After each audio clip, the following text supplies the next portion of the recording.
Hey everybody, JJ, come back to you from the dungeon once again. Just down here listening to some music and talking about some of my favorite drummers and albums as usual. And I wanted to bring up one of my early kind of influences. He was kind of in for, a relatively short duration, I would say. I never really kind of went past a certain era with this band in particular, but there was a time where I listened to them a lot, and the two albums kind of in that era are ones I still revisit quite often. And they're some of my favorite hard rock, progressive rock albums, and very influential in the sense of like production, drum sound, arrangement, songwriting, all the criteria of great albums basically. And the drummer, his name is Scott Rockenfield, and the band that he was most well known for is playing in Queensryche. And so the first exposure I likely had to Queensryche was, it must have been through music, like a music video show or something like that, I would say. I can't recall a time where I ever probably heard Queensryche on the radio. Maybe I did. It's possible I did, so it could coincide. But at the time, there was two albums that Queensryche put out. There's probably their most famous albums. There's Operation Mindcrime, which came out in 1988, and so there could have been a single possibly on the radio from that album. I don't really remember during that time, but the next album they put out in 1990, the album Empire. It had definitely a video single and a radio single that was out at the time, and it was a song called Jet City Woman. And Jet City Woman most likely is probably like the first kind of real time I had heard Queensryche and kind of focused in on the band. Otherwise, it would have just been some periphery, time I heard them or something. But Jet City Woman was the song from them that really kind of caught my ear, and the video and all that kind of stuff. And I was really, really attracted to the initially the song was a great song, but there was something about the production and drum sound at that time. And so we're talking probably 1990 or 1991. It's very early in kind of my drumming endeavor.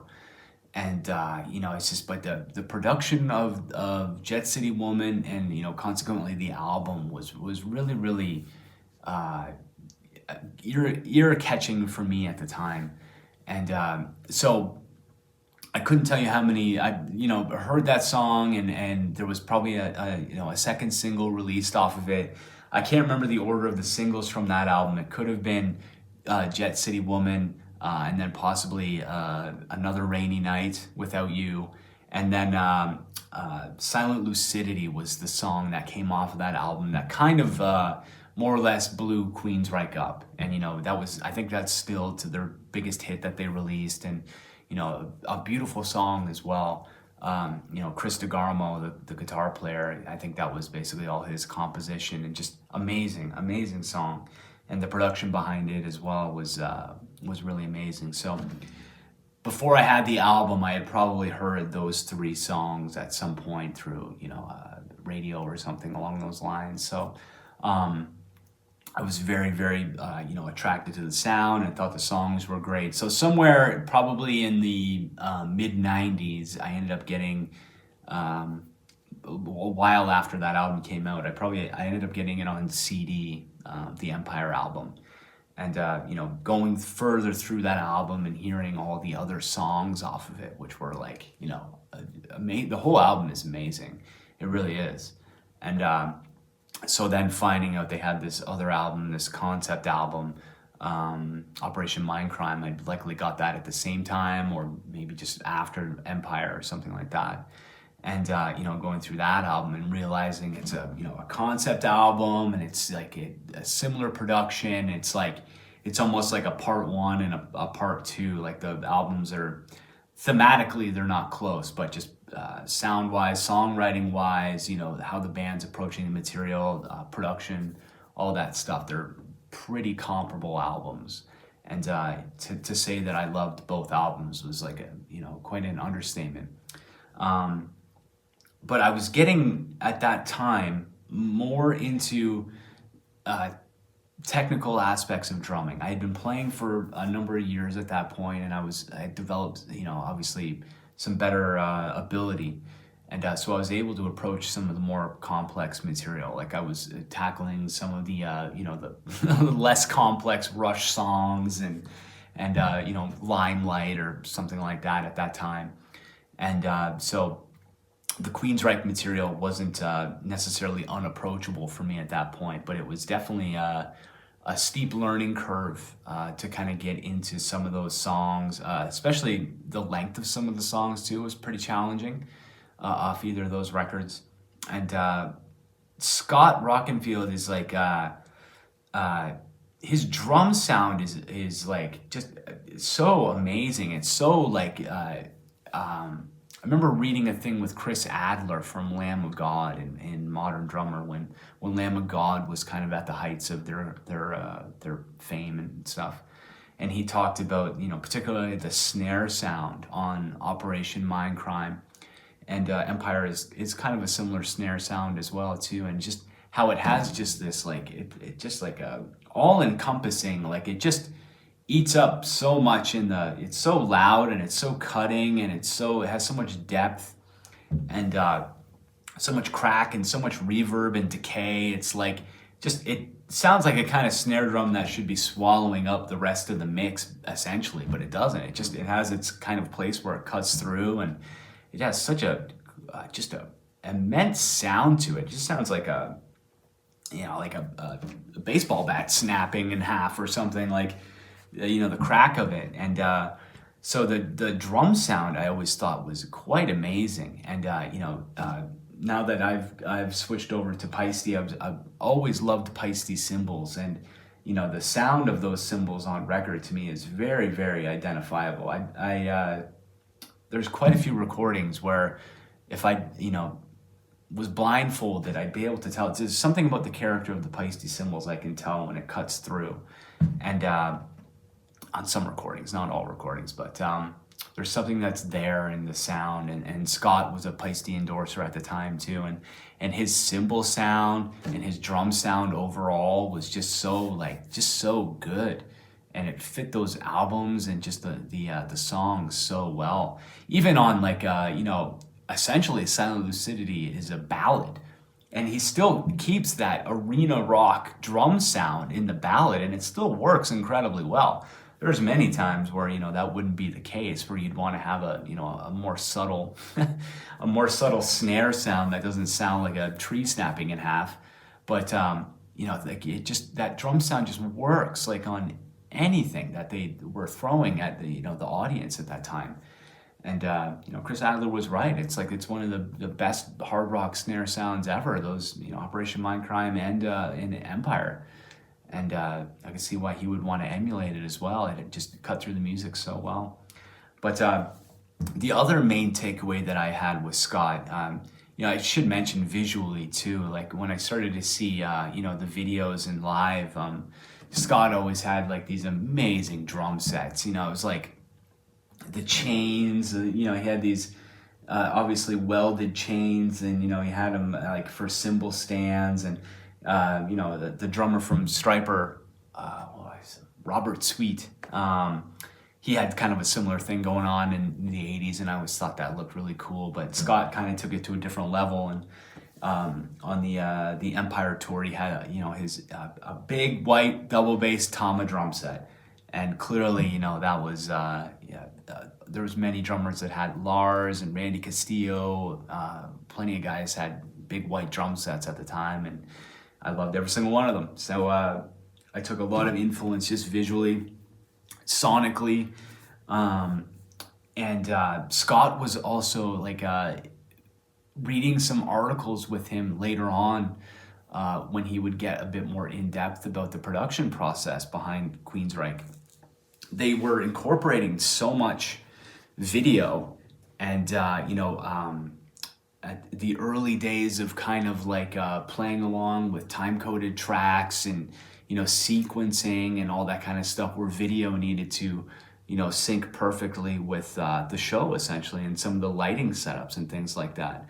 And so Scott, in a few of the interviews, talked extensively about like his programming on some of the Queensryche stuff and some of the sequencing that he was doing.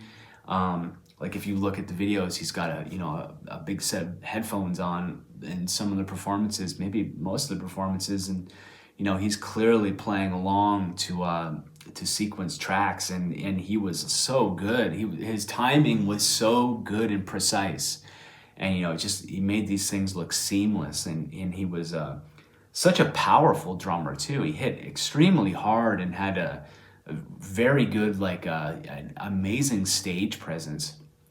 And he was such a great performer, and such an innovator when it came to like the technical aspects of the show, of even like early recording of like how he would approach their demos with drum machines. Like Queensryche was a very early adopter of synthesizers. They were out for quite a while. I can't remember if their first album was 1983 or 1984, but it's in the height of the synthesizers with Van Halen and Jump, and these guys were adopting a lot of that sequencing, a lot of that technology very early on, and incorporating it into an already complex show, and kind of doing it seamlessly. And but yeah, just an incredible, just like musician overall, and just hugely kind of influential. And he had the the technical chops of somebody like, say, Neil Peart or somebody like that. And but he just like he had this other thing, and it was also similar to Neil Peart. He had an excellent sense of musicality, and his drum arrangements have a lot of there's odd times and there's progressive elements and passages and things, but he's able to like navigate these things and make them feel good. And they don't feel forced. They feel like natural, like musical elements in the songs that make the songs better. And it's one of those interesting things where it's like if you play those songs, it's almost like some of the parts kind of have to be there, or it doesn't feel like the same, or like the drum part is very much a signature of sections of the song, and if they're not there, then it definitely feels like something is missing musically. And I always had a lot of respect for drummers that were able to get those ideas across, musical ideas, and not necessarily just chops focused or technique focused or something like that. It'd be more of a musical or a melodic element, or something rhythmic as well. And Scott Rockenfield had all those elements as well. He was in a lot of ways like probably a student of Neil Peart as well. Like he's basically, if Neil Peart was doing this stuff in the 80s, it's like Scott Rockenfield was probably influenced by him and just came along as the next generation of drummer that's carrying that torch. The progressive elements, the introduction of like sequencers and electronics, which Neil was a very, very early innovator on as well. And I can't imagine no scenario that Neil Peart wasn't probably Scott's biggest influence when it came to a lot of things. And but yeah, there was a very specific era of time, and a couple of albums that Queensryche released, and I never really kind of carried on with the band. They kind of split off into two factions.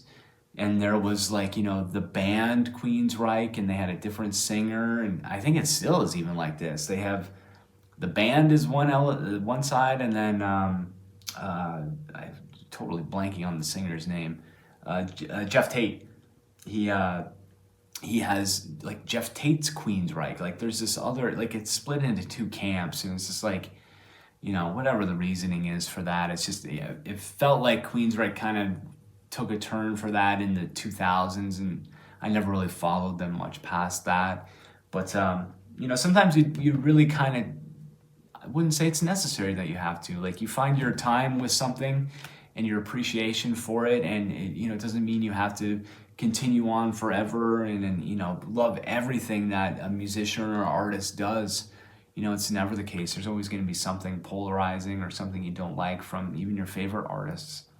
And but as long as you have your time with your favorite thing, it's there's no reason to say that those people can't be your influences or your favorite musicians as well. And so yeah, a very small window of time, and with a couple of albums just within a couple of years of each other. But the influence of those couple albums, it's the drum parts are so much fun to play, and they work so well within the songs, and the songs are so good from those albums too. And I've tackled a few of those covers on my channel over the years, and I'll link one or two of them here and check them out. But I never play them perfectly, but I do my best and kind of do my own interpretations of them here and there and stuff. But the songs are just so fun to play. There's so much drumming and musicality on them. It's really a fun endeavor to kind of dig into some of those songs if I haven't listened to them for a while. So, but yeah, if you've not checked out Queensryche, I have another video where I talked about the Operation Mindcrime album and the influence of that on some of my upcoming projects and concept albums and in general and stuff like that. But that's an amazing one to check out. But either Empire or Operation Mindcrime, you can't really go wrong with checking out Scott's drumming on either one of those. So I encourage you to do so if you haven't. So this has been one about Scott Rockenfield from Queensryche. Cheers.